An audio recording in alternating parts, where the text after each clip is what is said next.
Hello there, ladies and gentlemen of YouTube. What is up? My name is BBK Dragoon, and welcome back to yet another set of Halo tips.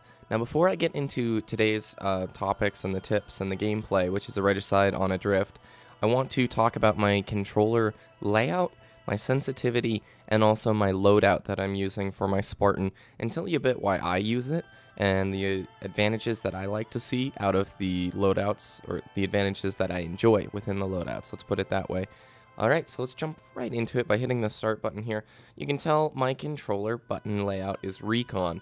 Now, I think the armor abilities are so good in this game that, for me, I wanted to learn Recon right off the bat. Paul B told me about it and just was talking about the armor abilities, and I'm like, you know what, that makes sense, and I use Jetpack a lot, so that's why I use Recon. I've played Bump Jump since Halo 3, so it was a very steep transition, and now that there's playlists like Team Slayer Pro and SWAT, man, I really do miss that bump jump. When I don't have the armor ability, I almost want to switch back to bump jump just because that jumping shot is so nice, and it's been a big challenge, and my playstyles had to change significantly now with the jump button on the A instead of the bumper. And then I play on 5. That's pretty easy. And then also, guys, you need to make sure it's on hold to crouch. Excuse me, big hiccup.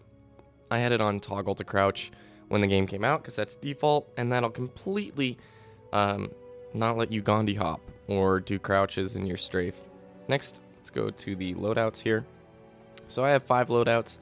I only use one of them, which is pretty funny. These are StarCraft 2 pro players, Logs for GG, Marine King Prime, Teja, LGIM, MVP, and then I don't even have my loadout 5, which is going to be a light rifle class. But the one I use for the most part is Augs for GG, which is a DMR primary, a bolt shot secondary, plasma for the nade, jetpack, shielding, and dexterity. So we'll roll through it as quick as I can. And I'm just going to say this right off the bat. These are my opinions. Loadouts are different, and I can safely say we are within a Halo game where a lot of the armor abilities have really good advantages and disadvantages. So pick one, and pick one that you like, or pick 2 or 3 that you like. I'm just saying, pick any armor ability that you like, and if you can use it effectively, great, that's fine. This isn't going to be like Reach, where only like one of them is effective. There's a lot of effective armor abilities. So I use the DMR plain and simply because I love that gun. It kills faster than the BR up close. Yes, if you guys don't believe me, there's plenty of places you can Google it. You can YouTube videos of people doing the test. The DMR kills 1/10 of a second faster than the BR up close. Hopefully that gets patched, because frankly I want to use the BR quite a bit more. I'm not saying the BR isn't a good gun. I think it's a phenomenal gun. But the DMR, you've got the long range advantage, and it kills super quick. If your shot is on point, it's great. I think in a team comp, you need to have a mix of DMRs and BRs, because BRs are phenomenal at cleaning up no shield people. Bolt shot for the secondary. This one's pretty self-explanatory. This is a mini shotgun, and especially after the reload glitch that was discovered just a day or 2 ago, it's ridiculously powerful, and I do hope that reload glitch gets patched, because at this point I like this gun better than the shotgun that you get in ordnance drops. Scatter shot still beats it, but for the most part the bolt shot is, if you know how to use it, incredibly powerful, and I like the gun. It makes me feel confident when people chase me around corners. Okay, plasma grenade, because this gives me a chance for a stick. You can also do the super throw grenade glitch, which lets you huck this thing halfway across map, which is pretty sick. Armor ability jetpack, because I want to be moving all around the map. I think the jetpack is probably one of the most powerful armor abilities in the game, followed closely by the thruster pack, because mobility is everything, and if you know the routes and where you want to go, you can flank your opponents so easy. Like on Haven, jetpack is imba. It's awesome. Tactical package shielding, I want my shields to, you know, do their jam. And then support package dexterity, that's pretty easily understandable. I want to reload really fast to get back in those gunfights really fast. So that's my loadout that I'm rocking.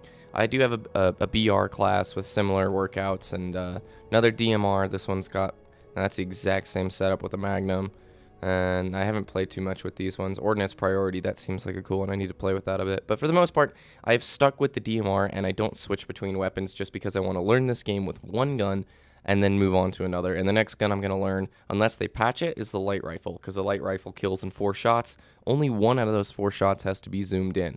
The trick with the light rifle was, well, you got to be zoomed in for a 4 shot. Actually, only 1 out of the 4 shots need to be zoomed in for you to get the 4 shots. So with that said, that's my loadout. If you have questions, let me know, and I will see you in the real video, which is starting like, oh, I don't know, now.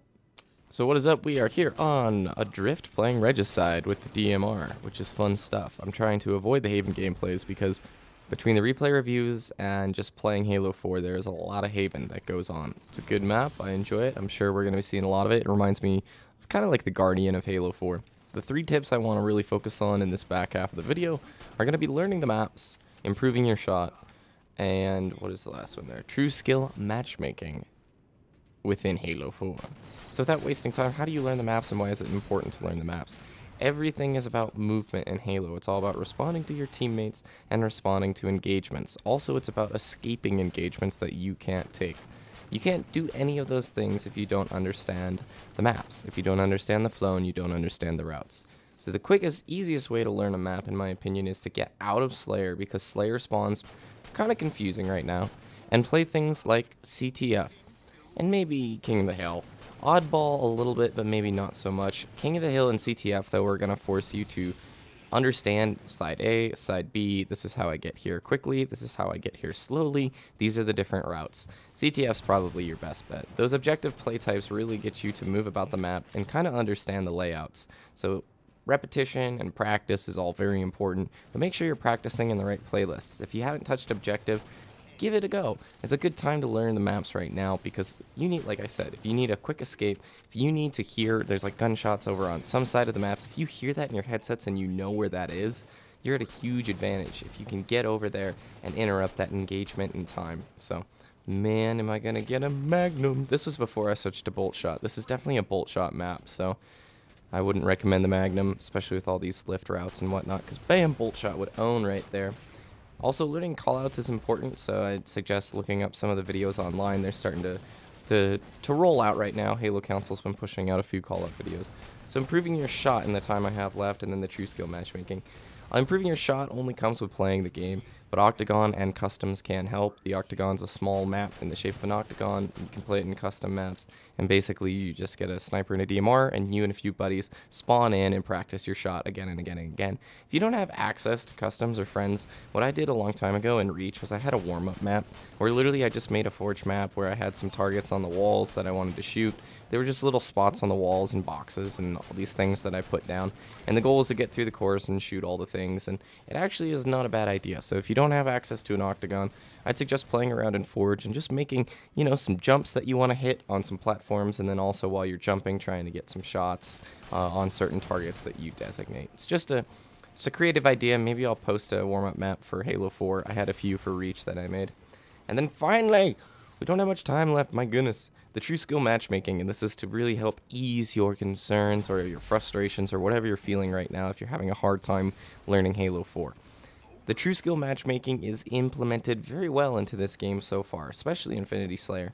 The game behind the scenes, even though it might not seem like it because we're accustomed to Reach, is actually looking for players around your similar skill level and your teammates' similar skill levels, which is why you're getting a lot of tight matches and a lot of difficult team shot oriented games, is because if you're rolling with a strong squad, you're probably playing against a strong squad. So keep that in mind when you're playing this game, that you are playing good players 90% of the time. There's of course those weird lobbies where something gets thrown off, but for the most part, just relax, just enjoy the game. I hope these tips helped, and I will see you all shortly with the replay review series starting and a couple other videos.